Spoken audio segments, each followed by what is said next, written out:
మొన్న రీసెంట్గా మన కాశీబుగ్గలోని వెంకటేశ్వర స్వామి టెంపుల్లో స్టాంపేడ్ అయ్యి చనిపోతే అక్కడికి వెళ్ళి ఆ పాండా గారిని ఎలా జరిగిందో చెప్పు, పోలీసులకి మీరు ఇచ్చారా, పోలీసులకి మీరు చెప్పారా అంటే పాపం పెద్ద ఆయన నేను చెప్పలేదు అని క్లియర్గా అన్నా కూడా ప్రభుత్వానిదే. కోర్స్ మా హయాంలో జరిగిన దానికి మేము ఎంతవరకు బాధ్యత తీసుకోవాలి, ఎంతవరకు మేము రెక్టిఫై చేసుకోవాలని చేసుకుంటాం. కానీ ఈరోజు కొన్ని లక్షల కోట్ల విద్యార్థుల భవిష్యత్తుని నీ తాలూకా నాయకులు చేస్తున్న డ్రగ్స్ వ్యాపారానికి, గాంజా వ్యాపారానికి బలైపోతా ఉంటే నువ్వు ఏ సమాధానం చెప్తావు? ఆ తల్లిదండ్రులని ఏం సమాధానం చెప్తావు? తల్లిదండ్రులకి ఏం సమాధానం చెప్తావు?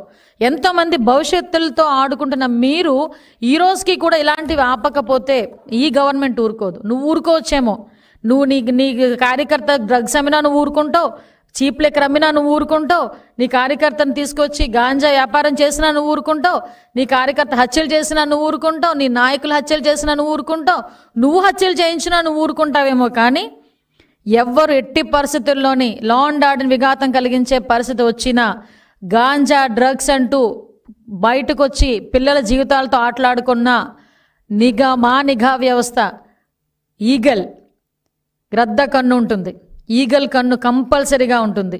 ఆ నిఘా కన్నుతో మీరు కలుగుల్లో దాక్కున్నా కూడా బయటకు తీసుకొచ్చి మిమ్మల్ని శిక్షించి ఈ విద్యార్థుల భవిష్యత్తును కాపాడుకునే బాధ్యత ఈ గవర్నమెంట్ ఎన్డీఏ కూటమి ప్రత్యేకంగా గౌరవ ముఖ్యమంత్రి గారు తీసుకుంటారని మీ అందరికీ కూడా తెలియజేసుకుంటూ ఒక్కసారి హెచ్చరిస్తూ సెలవు తీసుకుంటున్నాను.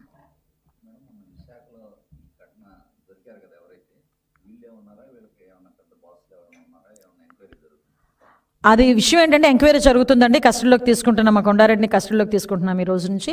విషయం ఏంటంటే నేను తర్వాత మొత్తం అంతా నేను కనుక్కుంటే వాళ్ళు కేవలం ఇలా కొంచెం ఫైనాన్షియల్గా వీక్గా ఉన్న పిల్లల్ని, అలాంటి పిల్లల్ని ఎంచుకొని ఒక్కొక్కసారి ఒక్కొక్క బ్యాచ్ని పంపిస్తారనమాట. ఈసారి చరణ్, ఈ హర్ష వీళ్ళిద్దరూ బెంగళూరు పంపించాడు.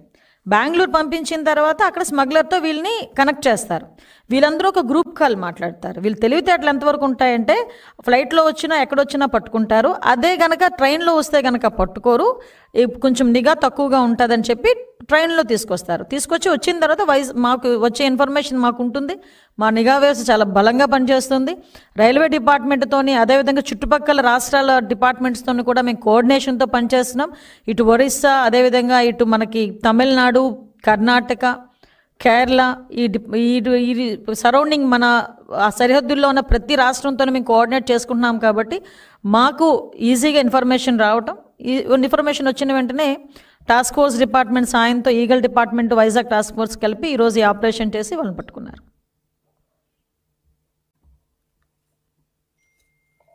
ఎట్టి పరిస్థితుల్లోనే ఆంధ్రప్రదేశ్ భవిష్యత్తు ఈ యువతరం మీదే ఉంది.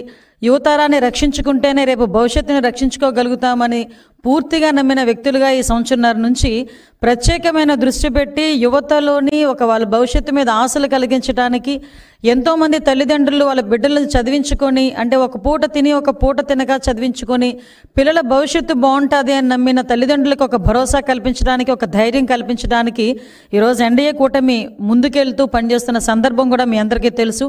దానిలోంచి పుట్టుకొచ్చిందే ఈగల్ వ్యవస్థ.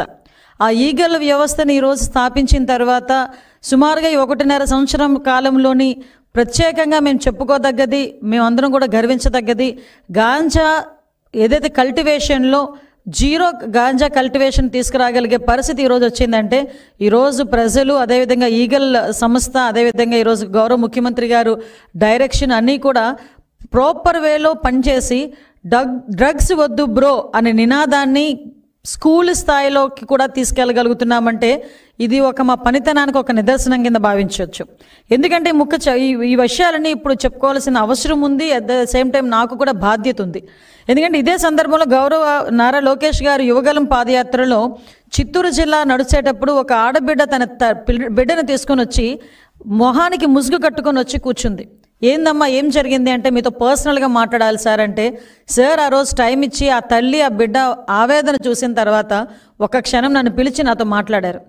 విషయం ఏంటంటే ఆ ఆడబిడ్డకి గాంజాని అలవాటు చేసేసి ఆ ఆడబిడ్డని స్కూల్కి కూడా దూరం చేసి ఆ అమ్మాయి మీద కూడా లైంగికంగా దాడి చేసే పరిస్థితులు తీసుకొస్తే ఆ అమ్మాయి గాంజాని తిరిగి మానలేకపోతుంది సార్, నా బిడ్డని రక్షించండి అని ఒక తల్లి ఆవేదన గుర్తించిన వ్యక్తిగా ఆ రోజు నిర్ణయించుకున్నాం, ఎట్టి పరిస్థితుల్లోని గాంజా అన్నది కానీ డ్రగ్స్ అన్నవి కానీ ఆంధ్రప్రదేశ్లో కనిపించకూడదు అని.